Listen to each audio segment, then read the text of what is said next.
This is a demonstration of structured reality therapy, the case of Bee and Jim. Narrator, Robert Yankee. I'm going to narrate as if I were Dr. William Glasser as he makes comments about the case of Bee and Jim in his book, Counseling with Choice Theory. If you are a student or have a copy of the book, you may follow along. Chapter 4, pages 37 to 55. The purpose is to bring this method alive to counseling students and those interested in marriage therapy.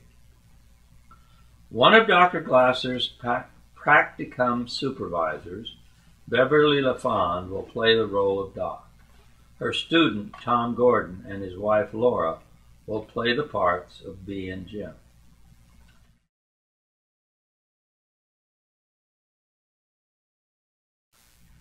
This way to counsel couples may seem, at first glance, simplistic. But if you are a marriage counselor, I urge you to try it. You will find that couples understand it and know how to use it by the end of the second session. Quickly, it leads couples away from the external control that is wrecking their marriage to the choice theory that can save it. What goes on in this highly structured approach will become clear as you observe this demonstration.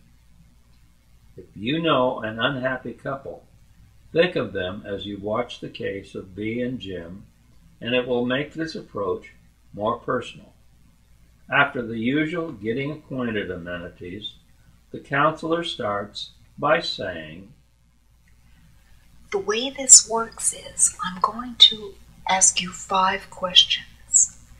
For the counseling to be effective, it's important that each of you answer each question in your own way.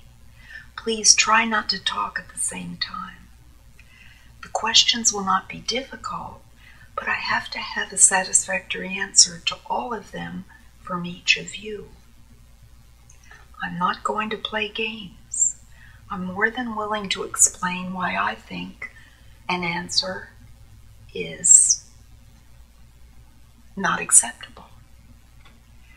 I'll try not to be harsh, but if I am, it's because I want to make sure you understand how important it is that you stick to answering the questions." The scene opens at the first session. Dr. LaFond has already gone through all the preliminaries. She has explained that she will be using Dr. Glasser's structured reality therapy. This method emphasizes that marriage is a partnership and that the only way to help a troubled couple like Bee and Jim is to focus on what's good for their marriage, not on what may be good for one or the other. Are you here, Bee? Are you here, Jim, because you want help for your marriage?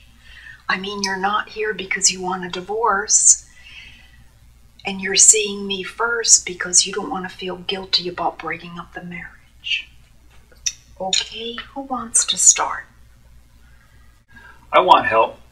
This marriage is a disaster. I hate living with her like this. I love her, but there doesn't seem to be anything I can do to satisfy her. I'm here because of him. I feel betrayed, and I can't get over the feeling. Please, Bee. I understand how you feel, and I'm sure Jim knows how you feel. It's a simple question. Just answer it. Do you want help with your marriage, or is this for you a prelude to a divorce? Of course I want help. I don't want a divorce. I told you that last week when I made the appointment. But please be more clear. Do you want help personally or for your marriage? That's still the question I want you to answer. If that's what I need to get a better marriage, I want both. If my marriage gets better, I'll feel better too. Okay, that's fine. Here's the next question. Whose behavior can you control? Jim? That's easy. I sure can't control hers.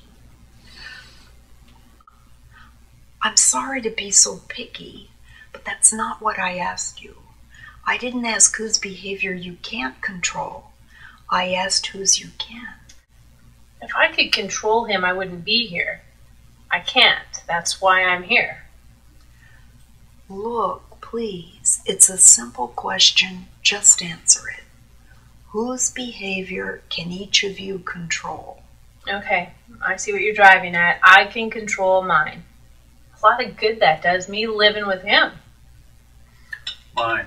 I can really only control mine.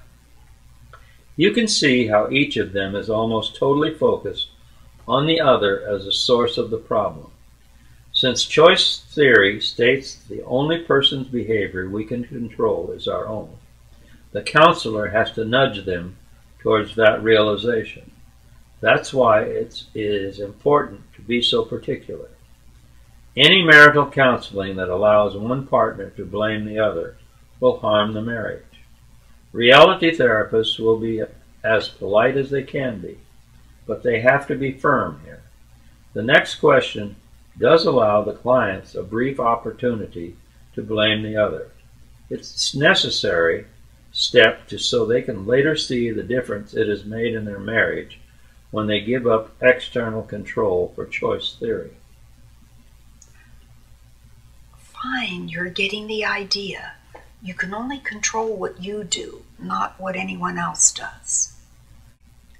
This next question will give you a chance to express your feelings.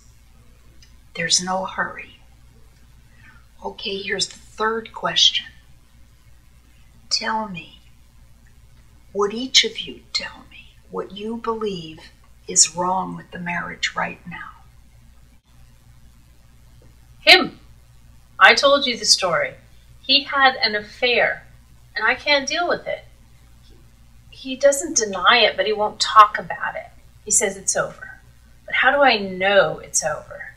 Since I found out what he did, I don't believe anything he says. It's like the bottom of our marriage just dropped right out. I want him to talk about it, not just admit it. Maybe if he would do that, then I could get over it too. At least then it wouldn't feel like I'm living with someone who doesn't care how I feel. How do you think I feel? I didn't deny it. It happened a few times and it's over. Why rehash the details? They weren't even gory. She thinks I'm covering up a lot more. I've told her the truth, and she isn't satisfied. Tell me, doctor, how in the world can anyone deal with that? Anything else? Is that the whole thing? Well, I can't say we've had a perfect marriage, but it was pretty good. No matter what I did, I never stopped loving her. Now it's all changed. I'll tell you, doctor, I'm never going to say anything more than I just have. But if she wants, I'll repeat it over and over. You see, that's what's wrong. He did something wrong, and he won't talk about it. I want to know who. I want to know when and where. Where is that woman? I would like her phone number. I may want to call her. Since he won't talk about it, I'd like to hear her side of the story. It's not enough that it's over. It's not over in my mind. I can't live with him the way he is, like this. Here you can clearly see how each of them is making a case for the counselor to take sides. As long as she maintains the structure, they will not be able to do so. After B's last speech, Jim just listened with a look of resignation on his face. He didn't say anything in rebuttal. All right. I think you've both answered question number 3 satisfactorily. Are you ready for the next question? What do you mean we've answered the question satisfactorily?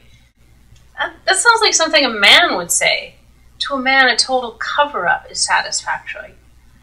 What kind of counselor are you? I don't think you know what you're doing. You don't ask me how I feel. You don't want to hear about my sufferings. What are we doing here anyway? This is another attempt by B to try to force the counselor into taking her side. Do not side with either of them. If you do, the other would become even more resentful, which is exactly what you are trying to avoid. Don't take sides, but do take a side. Be on the side of their marriage. You see what I have to put up with? You've heard her ranting and raving for a few minutes. I have to live with it day and night. The affair's over. If she wants to check up on me, she can. I'll help. I'll give her my schedule. I'll call in anything she wants. But I'm not going to say anything more than I have. Maybe she's so insistent because she's covering up for something she did. Things like that happen.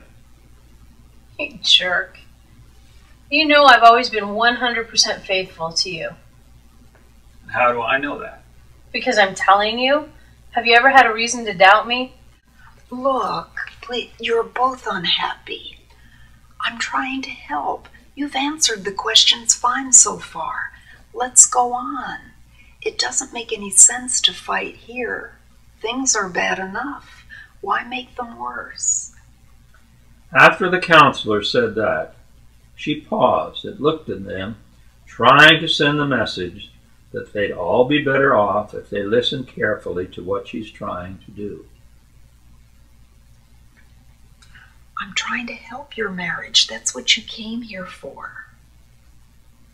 Even with all the disagreement, they're beginning to get the point. Their marriage is more important than what each of them thinks is right. Okay, you've convinced me that there's a lot wrong with your marriage. I think we ought to go on to the fourth question.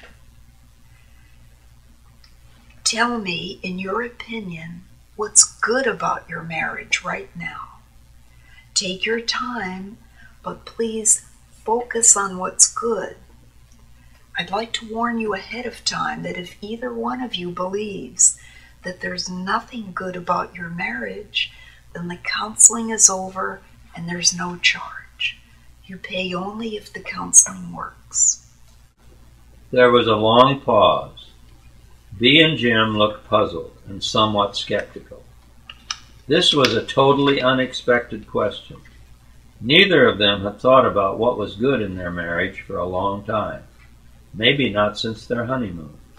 To reassure them, the counselor says, Take your time, think about it.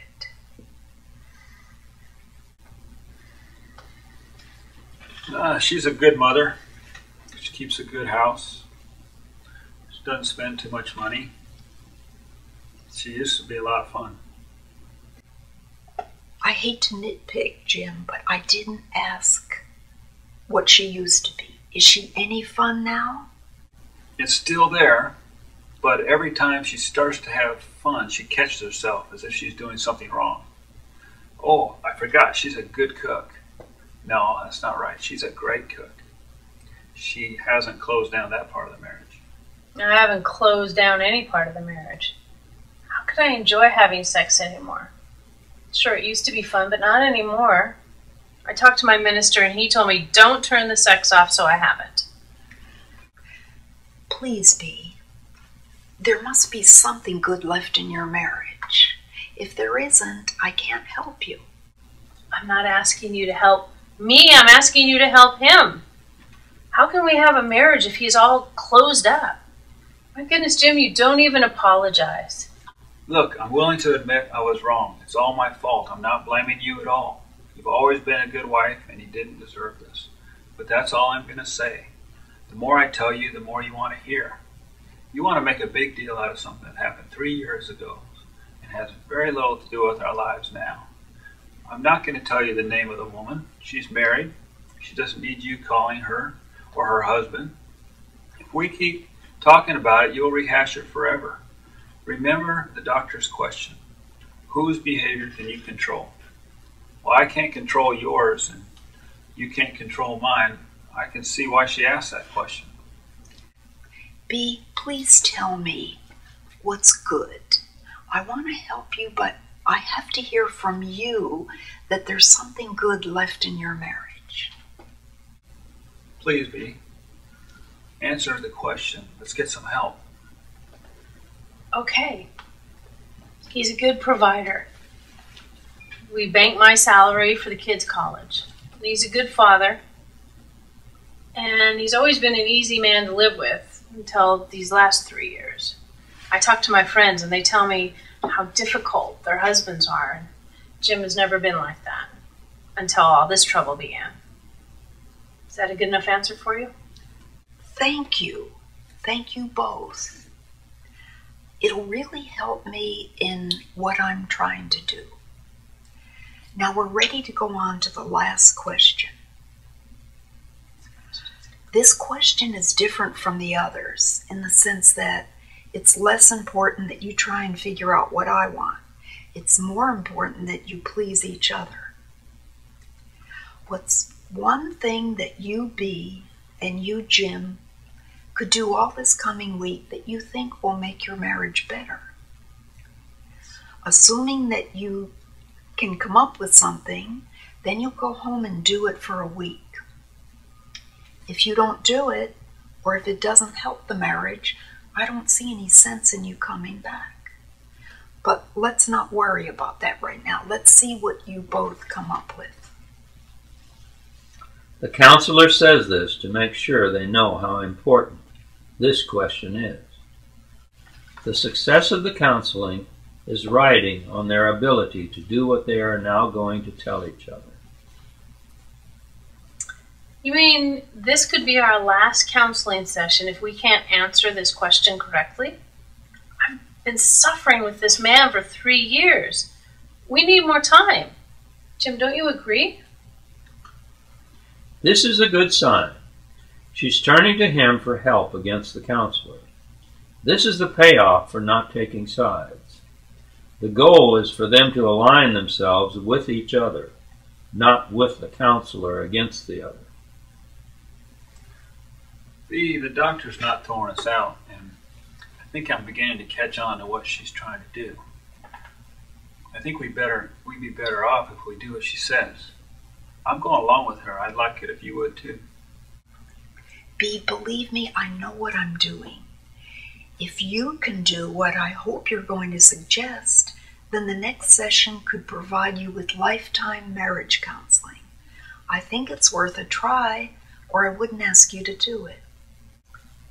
Okay, big shot, you say you know what the doctor's talking about. So tell me, what are you going to do all this week that's going to make this marriage better? I don't want to go first. You go first. You're the one that's wrecking the marriage by all your anger. You tell me what you're going to do, and then I'll try to improve on whatever it is. Okay. I could make a good dinner for you every night this week. All your favorite things. I'm not saying that good dinners are not important, but I'm looking for something more than that. Something personal. Something you do with each other. Wait a minute. I have a good idea. It's summer. You've got a week coming. I've been working a lot of overtime lately. I could take a week off. I say we drop the kids off at my folks and go on to San Francisco for a week. We can afford it.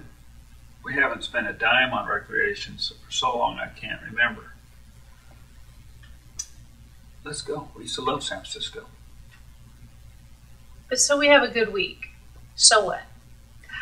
Listen to what you just said, so we have a good week.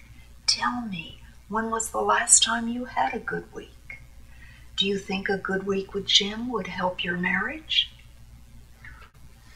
I don't want to sound selfish, but it sure helped mine.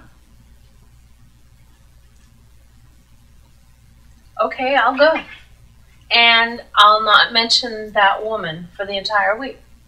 I really do love the idea of going to San Francisco. Come back to me as soon as you get home. It doesn't have to be exactly a week. Call me. It's possible that Dr. LaFond will be criticized for the counseling she just did.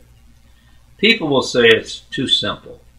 No angry woman would give up her anger so easily. I believe the opposite. The more a counselor talks about her anger, the harder it is for her to let go. What Bea wants from Jim is impossible.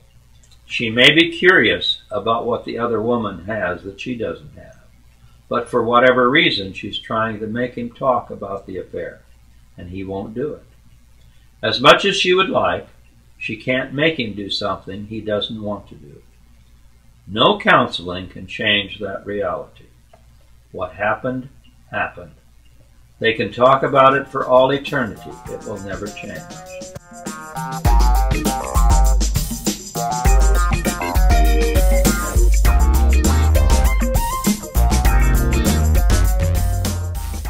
As most couples do, they followed through and went to San Francisco. The counselor didn't have to ask how it went. She could see it on their faces when they came in. Asking was a way of getting the process started. I guess you went to San Francisco. How did it go? We had a marvelous time. If that woman was on his mind, there's no way we could have had a week like that. We went to museums, saw shows, strolled through Golden Gate Park. I really needed that week. It's like Bea said, if we didn't have a good marriage, we couldn't have had such a good time. When we checked out of San Francisco, we made a reservation for our anniversary. But it can't be that simple. That can't be the end of the counseling. No, not at all. Actually, the counseling's off to a good start, but there's still quite a bit to do. Like I said in the first session, if you can learn what's really going on here and use it, the counseling will never end. What do you mean by that? I'll show you. Each of you take a piece of this chalk, and I'll teach you what I strongly suggest you do for the rest of your lives. Watch what I'm going to do. I'm drawing a circle in chalk on the floor around your two chairs. It's invisible to everyone but you. It's called a solving circle. Keep in mind that the circle is only a chalk line. You can step out of it anytime you wish. I also call it a marriage circle. In it are a husband and wife, that's obvious. But there's another entity that's also in the circle. Can you think of what that entity could be? What do you mean, entity? I mean something in the circle. It's not a person, but it's very important. The truth is, it's more important than either of you. What do you think it is? There it is, right between you. What do you think it could be? I don't know. I'm not good at guessing games. Could it be our relationship? Very close. What exactly is your relationship? Our marriage? Is that what you're driving at? Of course, it's our marriage. That's what you've been driving at all along, isn't it? Are you saying that our marriage is more important than what I want? More important than what I want, even when I'm right and he's wrong? That's what you're saying, isn't it, Doc? You're both right. The marriage is more important than either of you. Anyone who wants to have a strong, happy marriage has to subordinate what he or she wants to the marriage. You did it here last week when you answered question 5. You've just done it for a week in San Francisco. Marital problems are difficult, you know that. You struggled for 3 years with what Jim did, and I think you were worse off when you came in than when the problem started. It's amazing to me that the marriage held together at all. You may not realize it, but I think you love each other very much. When the counselor said this, Jim reached over and hugged Bea, and she took his hand and kissed it. This kind of thing often happens when the couple has had a good week for the first time in years, but Bea was doubtful. It seems too simple. It's got to be more complicated. I've been angry for 3 years. I feel good now, but I don't think it's going to last. It'll last as long as you get into the circle when you have a problem. But maybe this question will help. Last week when I was asking you the questions, you seemed a little irritated with me when I tried to get you to stick to what I asked. I wonder, did you think I wasn't on your side? Like I didn't care as much as you thought I should? Yeah, that's how I felt exactly. I was like, here I am asking for help, and she's asking me stupid questions. and is insensitive to how I feel. I wasn't as ticked as B, but I did wonder if you knew what you were doing. You came for help, but you really weren't ready to get help. What you wanted is what most people want when they enter marriage counseling. You wanted me to be the judge and decide who was at fault. Doesn't everyone ask friends and family to support their position? You expect them to be on your side. Now here's the critical question. Tell me, whose side did you think I was on? Well, you sure weren't on my side. I mean, I wanted to get a few things straight when you answered the first question, but you shut me up. To tell you the truth, I don't think you're on my side now. I agree with B. You sure didn't seem to want to listen to what she had to say. I wondered about that. Isn't it your job to listen to what we have to say? B flashed Jim a look of approval when he supported her. Another good sign. Doc answers. You're both right. No matter what you say or do, I'll never take sides. But I am on a very important side. What side do you think I'm on? There was a long pause while the question sank in. The doc waits. Finally, B says, I don't understand. Is this another trick question? It's just the opposite of a trick question. If this counseling is going to work, it's the only side I can be on. Are you trying to tell us it's our marriage? You're on the side of our marriage? Makes sense to me. That's right. Remember the first question. Are you here because you really want help for your marriage? That coming here is not a prelude to divorce? They both nodded. What the counselor was talking about now seemed to interest them. Before you answered that question, you did a lot of sniping at each other. You were trying to get me to take sides. I said to myself, here they are, an unhappy husband and wife, more willing to pick on each other than to try to get some help. It's that third entity, isn't it? As long as each of us acted like what we wanted was more important than the marriage, we didn't have a chance. I didn't think it would work, but it makes sense. But I gave in. Does this mean that he didn't give in at all? Does this mean that I'm always going to be the one that has to give in? Okay, you did. You gave in when you answered questions 4 and 5, but you didn't give in to him. What did you give in to? I get it. I gave in to the marriage. I guess this is the whole point you're trying to make, isn't it? That's right. No matter how difficult things get, all either of you can do is offer to do what you believe will make the marriage better. So, in the marriage circle, I just tell him what I think I can do to help? Yes, but you do a lot more as well. You try to prevent problems from happening in the first place. You make an effort to stop doing the things that have dominated your marriage for at least the past 3 years. What didn't you do to each other last week in San Francisco when you had such a good time? I didn't complain or criticize. She didn't nag or bring up the affair. It was like getting out of jail. I said I wouldn't, and I didn't, but it wasn't easy.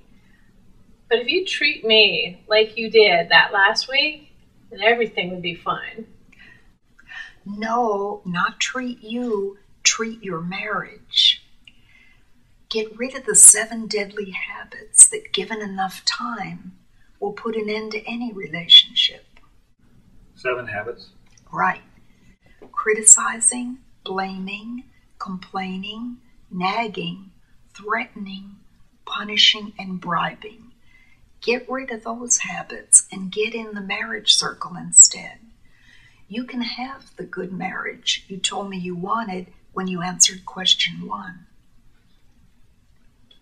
Keep in mind, there is no exception to the rule. You can only control your behavior.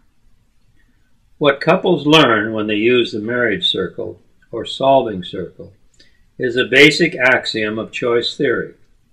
Never say or do anything in a relationship that experience tells you will drive you further apart. Do or say only what will bring you closer or keep you close. If you pay attention, you immediately know the difference. Why couldn't we figure this out for ourselves? That's an important question, and don't feel bad that you couldn't. Almost no one in the world we live in seems to be able to figure this out. Look at all your married friends. I'll bet not one of them has the slightest idea about what you've just learned. Friends? Just look at our parents. They're still married, and all they do is fight. That's why they like to have the kids come over, because then they have an excuse to stop fighting. Yeah, you can say that again. If you want the complete answer to why you couldn't figure this out on your own, read this book, Choice Theory. Dr. Glasser personally recommends it. Read it together slowly and talk about what you're reading. If you have any questions, call me. I'll be happy to hear from you. As explained in Choice Theory, almost every marriage or any other relationship that falls apart does so because one or both partners uses external control psychology on the other. Because this is the world psychology, strong, loving marriages are hard to find anywhere. If either one of the partners is dissatisfied, using external control is like throwing gasoline on a fire to put it out. And like most external control solutions, divorce is usually not the answer most couples want. The best solution to marital unhappiness is not always divorce. And it isn't the marriage counseling used with Bea and Jim either.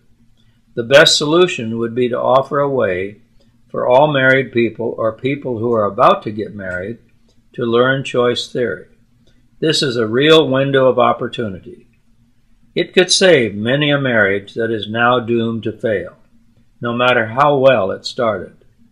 As long as couples use external control, marital failure is as predictable as a Greek tragedy.